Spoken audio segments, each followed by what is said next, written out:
देवभूति मैया फिर अगला प्रश्न करती हैं। अगला प्रश्न क्या है कि पुरुषम प्रकृति ब्रह्मन न विमुंचति करचित अन्योन्यापाश्रयत्वश्च नित्यवादन्यो प्रभो। हे भगवान, आपने भले ही 24 तत्व और 25वां तत्व अलग अलग बताया, परंतु हैं तो ये एक दूसरे के आश्रित ही, ये एक दूसरे के आश्रय में ही रहते हैं। आत्मा शरीर से भिन्न कैसे हो सकती है? और आप कहते हैं उसको भिन्न मानो। भिन्न की क्रिया हमें समझ में क्यों नहीं आती है? वर्षों से लाखों लोग प्रवचन करते आए और वर्षों तक करते रहेंगे, परंतु कोई भी व्यक्ति अपने देह को, आत्मा को भिन्न मान ले, ऐसा नहीं हो सकता। और जबकि ये वास्तविक में भिन्न हैं, इनकी भिन्नता हमको दिखती क्यों नहीं है? और यदि ये भिन्न हैं तो हमको एक क्यों लगते हैं? कृपा करके मुझे बताओ। थोड़े गूढ़ प्रश्न हैं अब देवभूति माता के। देवभूति माता कह रही हैं, ये सीधी बात है कि अगर चावल है, गेहूं है, अब बीज है, हम बीज तो है, अब बीज में सामर्थ्य है आम प्रकट करने की, पर बीज में हम खोल के देखते हैं तो आम क्यों नहीं दिख रहा है हमको? बीज से आम उत्पन्न हो सकता है, बीज से रस उत्पन्न हो सकता है, बीज से संपूर्ण वृक्ष उत्पन्न हो सकता है, पर बीज इतना हल्का क्यों है? बीज इतना कोमल क्यों है? बीज में वो तत्व क्यों नहीं है? इस प्रकार का थोड़ा अटपटा प्रश्न है देवभूति माता का। पर भगवान प्रसन्न होकर के यहां पर इसका उत्तर बड़े आनंद से देते हैं। भगवान कह रहे हैं कि मद्भक्ता प्रतिबुद्धार्थे मत्प्रसादेन भूयसा निःश्रेयसं स्वसंस्थानं केवलाख्यं मदाश्रयम्। भगवान कह रहे हैं मैया, नायम आत्मा प्रवचनेन लभ्य। सूत्र कहते हैं कि आत्मा प्रवचन से समझने का विषय नहीं है, और ना ही उसको कोई प्रवचन से समझ सकता है। आत्मा को जानना प्रवचन का विषय नहीं है मैया।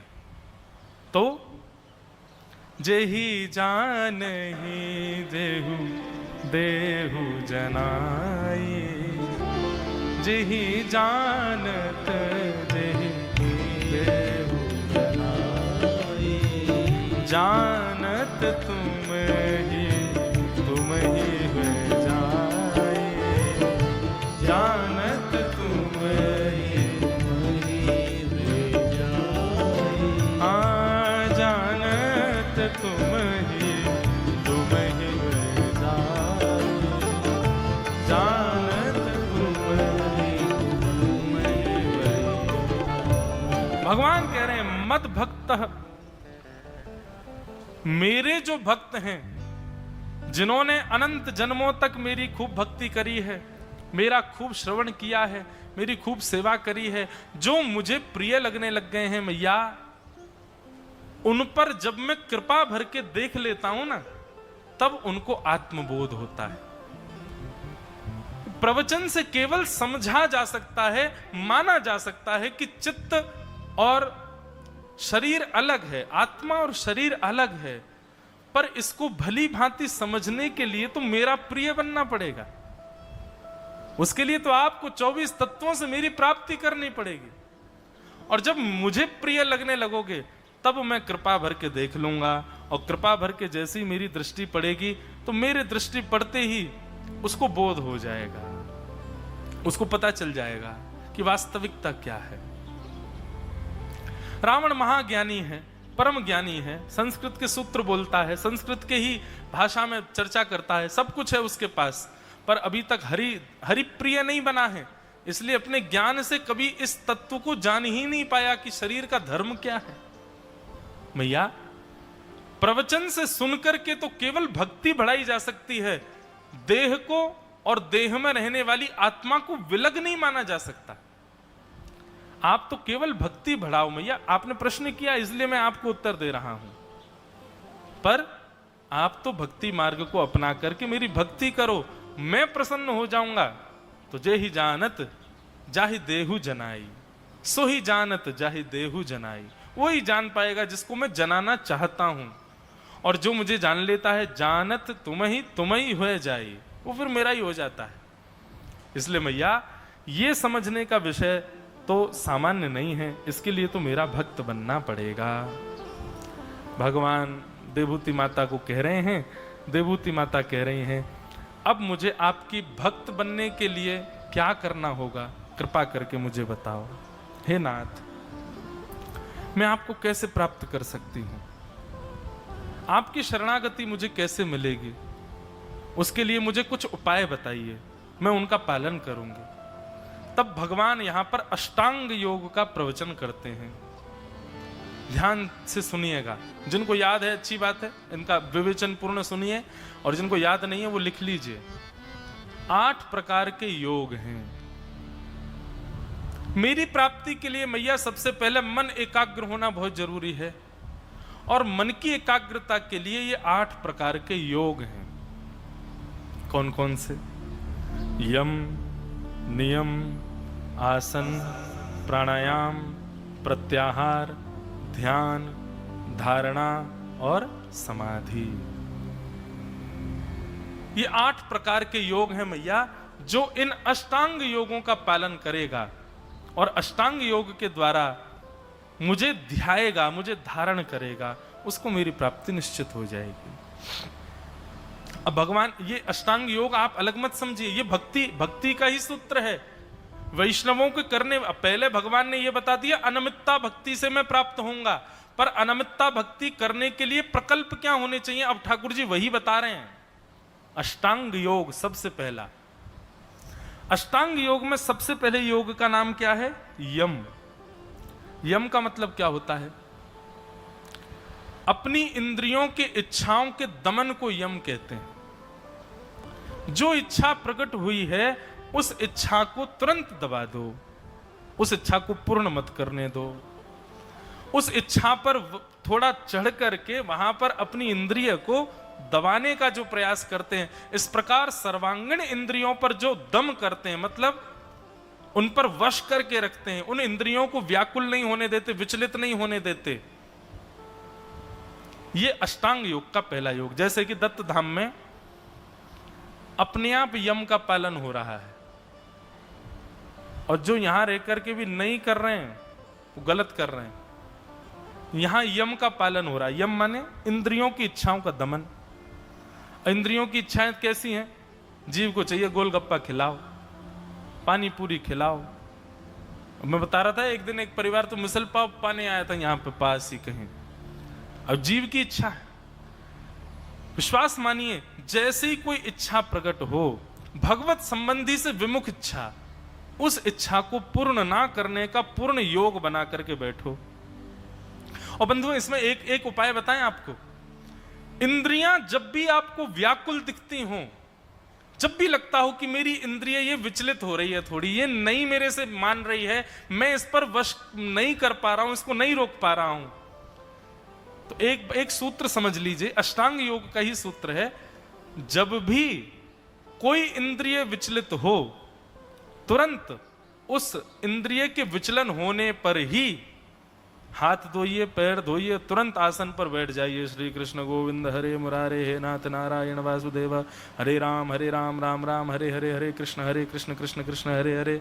अपने गुरु मंत्र का जाप करो, या जो तुमको भात श्लोक आता हो, कुछ भी आता है। ये श्लोक स्तुति पाठ करने का समय हम लोगों ने सुबह सुबह रख लिया है कि सुबह सुबह किसी कार्य में जाने से पहले श्लोक स्तुतियां पाठ करनी चाहिए। अच्छी बात है, सुबह प्रारंभ में मंगलाचरण करना चाहिए, पर मंगलाचरण तब करो जब आपको आप स्वयं विचलित दिखाई दे रहे हो।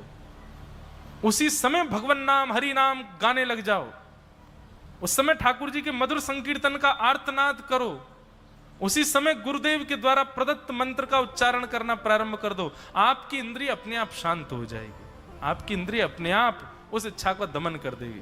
कल करके देखना, पाव भाजी खाने का मन हो तो जैसी जीभ लपलपा रही हो, आप आसन पर हाथ पांव धो करके बैठ जाना, और जैसे यहाँ दिगंबरा दिगंबरा श्रीपाद वल्लभ दिगंबरा दिगंबरा दिगंबरा श्रीपाद वल्लभ दिगंबरा। और याद रहे, दिगंबरा दिगंबरा कर रहे हो और मन में पाव भाजी सोच रहे हो तो काम नहीं चलेगा।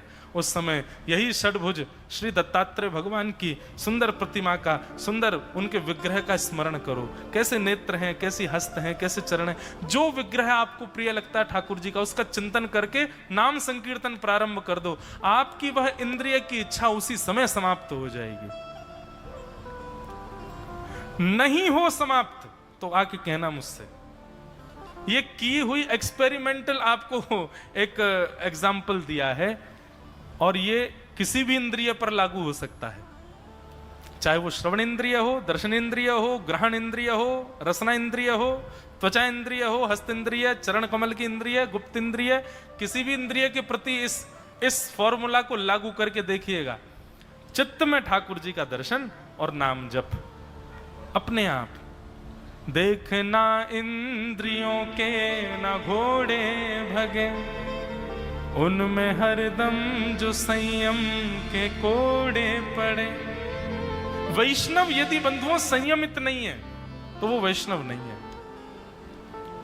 जिस व्यक्ति को संयम करना नहीं आता, अपने ऊपर ये सबसे पहला जो अष्टांग योग का नियम है वो संयम ही है। जो संयम करना नहीं जानता वो कुछ नहीं कर पाएगा। अगर भक्ति में कोई संयमित नहीं है तो भक्ति भगवत प्राप्ति में उसको फिर बाधा आ सकती है। संयमित तो होना पड़ेगा।